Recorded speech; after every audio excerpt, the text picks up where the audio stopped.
Kizamde! Hop on the beat!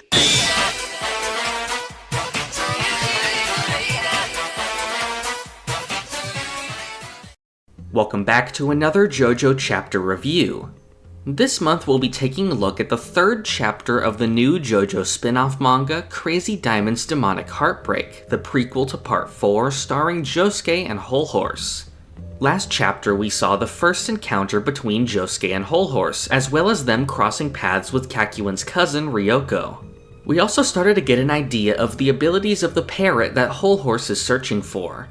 This chapter opens at the police station, where we get to see Josuke's grandfather Ryohei. This chapter finally tells us where Boingo has been this entire time. Back in the first chapter, Boingo was missing and Ryoko found his manga on the ground. We learned that the book's prediction is what made him drop it. Boingo also says something interesting, that the book isn't really his, but that he's just looking after it.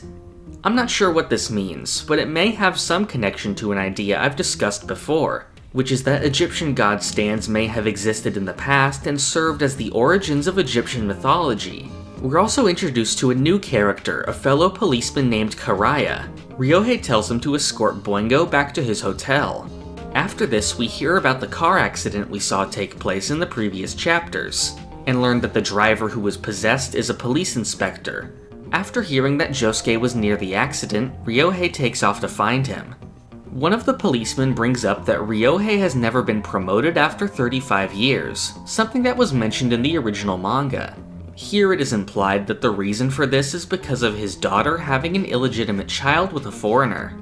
Next we see more images of the book from Ryoko's perspective. She hopes that by using the book she can find out the truth about her cousin's death in Egypt, and that somehow Josuke will play a role in this. We also get the first ever appearance of Kakuin in the Oingo Boingo Brothers art style. Josuke confronts Ryoko for insulting his hair in the previous chapter. She compares Josuke's hair to Rachel from the movie Blade Runner. This confuses Josuke since he doesn't know whether it's meant to be an insult or a compliment. Hol Horse butts in and tells Josuke that he should be more careful with his ability and that it is called a stand. This has caused some confusion lately since some have said that this conflicts with Jotaro telling Josuke about stands in Part 4. However, while it is true that Jotaro explains the concept of stands, Josuke never actually reacts to this as if it were new information. So really this doesn't conflict with Part 4 at all.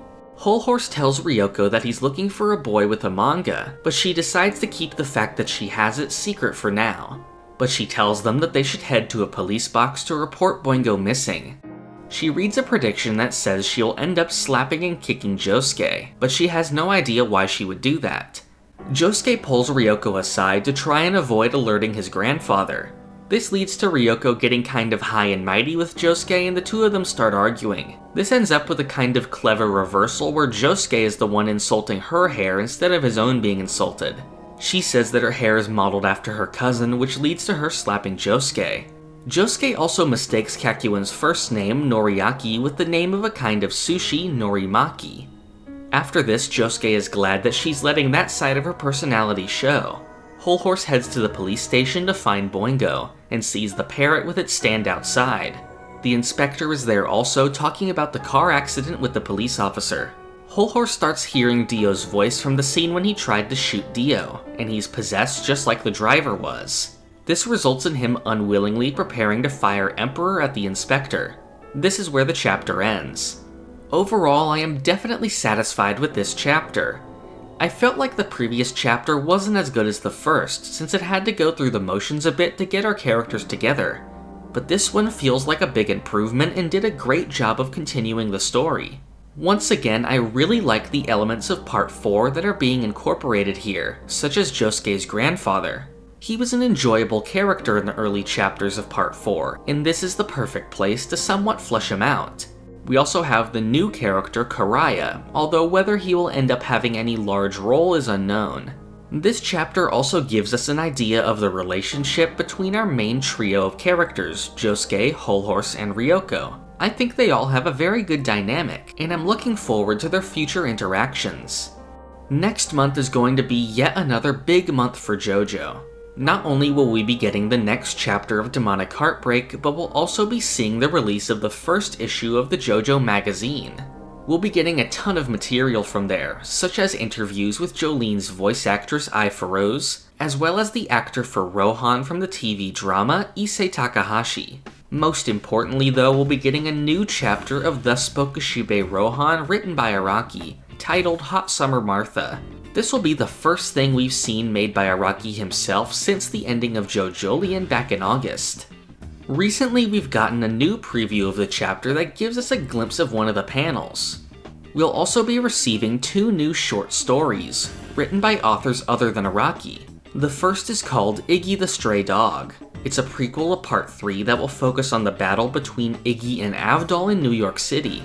It's written by Otsuichi, the author of the JoJo light novel The Book, Fourth Another Day, which served as a sequel to Part 4. The other short story is called The King of Infinity. It's set between parts 2 and 3 and focuses on Lisa having an encounter with a stand user. It's written by Junjo Shindo, who has yet to make anything related to JoJo. These 2 stories sound really interesting, especially the Lisa one. Since these are short stories and not manga, they obviously won't be illustrated, but it's possible that they'll be accompanied by some new pieces of art like the other light novel projects have. If this is the kind of content to expect from the JoJo magazine, then I'm definitely looking forward to any future releases of it that we might see.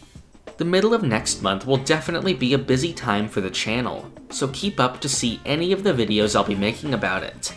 If you want to be updated on new videos or leave suggestions, join the Haman Beat Discord using the link in the description. To receive rewards like Discord perks and some uncut videos, you can support the channel on Patreon. And finally, for future videos, subscribe to the channel. Thank you for watching. This is the part of the video where I thank my $5 and up patrons. Thank you to Tony, the Owl God, Keo, Alex Ramirez, Doorbell, Cloudy, Monkman, Ashton Joseph Miller, Crayon, Jesper Jansen, Rigo Vids, Zukato, Shane Giger, Sentai, Pumpkin Doge, Marrow, Bailey Smile, Ali, Almighty Quarth, Oof, PBA SVG, Cowrie, Jojo Agogo, Toby Nocturne, and Tucker Gold.